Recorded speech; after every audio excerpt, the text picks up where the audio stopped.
दिल्ली के वेस्ट विनोद नगर के आम आदमी पार्टी की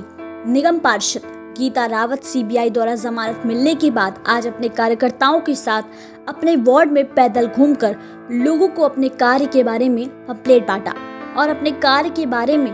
अवगत करवाएं। गीता रावत से बातचीत की तो भावुक होकर कहा कि साजिश के तहत पहले ऑफिस बुलाया गया और सीबीआई टीम को मेरे ऑफिस आते ही और मुझ पर रिश्वत लेने का आरोप लगाती है। न लिफाफा मेरे हाथ तक पहुंचा और न ही मुझे पता था कि उसके पैसे भी पंजाब चुनाव से ठीक पहले सोची समझी साजिश के तहत सीबीआई द्वारा मुझे अरेस्ट कर लिया जाता है।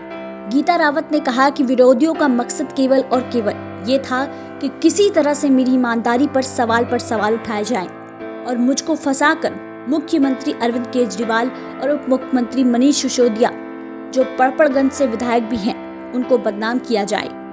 विरोधी इस मकसद में कामयाब होंगे, लेकिन जिस तरह से मात्र 20,000 के लिए सीबीआई द्वारा मुझे फंसाया गया था, लेकिन जब सीबीआई ऑफिस ले जाते और तमाम छानबीन के बाद भी कुछ नहीं मिला तो मुझे सीबीआई द्वारा रिहा कर दिया गया। गीता रावत का कहना है कि पिछले 4 साल 11 महीने से बतौर निगम पार्षद के रूप में कार्य कर रही हूँ, लेकिन अब जब मेरा कार्य पूरा होने वाला था तब इस तरह का आरोप लगाकर मुझे फंसाया गया। मैं सिर्फ इस पे इतना कहना चाहती हूँ कि पिछले 5 साल से मैं इस क्षेत्र में निगम पार्षद के तौर पे कार्य कर रही हूँ और पिछले 10 साल से मैं राजनीति में जुड़ी हूँ और समाज सेविका के रूप में काम करती आई थी। क्षेत्रीय जनता ने मुझे चुना था और निगम पार्षद के रूप में चुना और पिछले 4 साल 11 महीने 15 दिन बाद अगर जनता को लगता है कि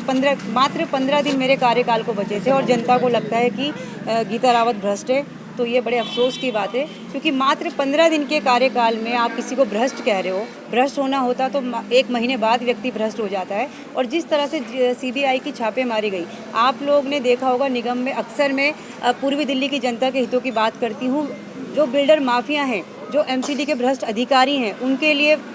पुरजोर विरोध करती हूँ। तो ये सब इन लोगों का मिला जुला खेल है, विरोधी पार्टियों का मिला जुला खेल है, जबकि सीबीआई को ना मेरे हाथों से पैसा मिला है, मेरे हाथ कोई रेड हैंडिंग नहीं थे और ना मेरे घर से सीबीआई को कुछ मिला है। तो मेरे निर्दोष होने का सबसे बड़ा सबूत यही है। बाकी देश और दुनिया की तमाम खबरों को देखने के लिए जुड़े रहें एएनएन न्यूज़ के साथ।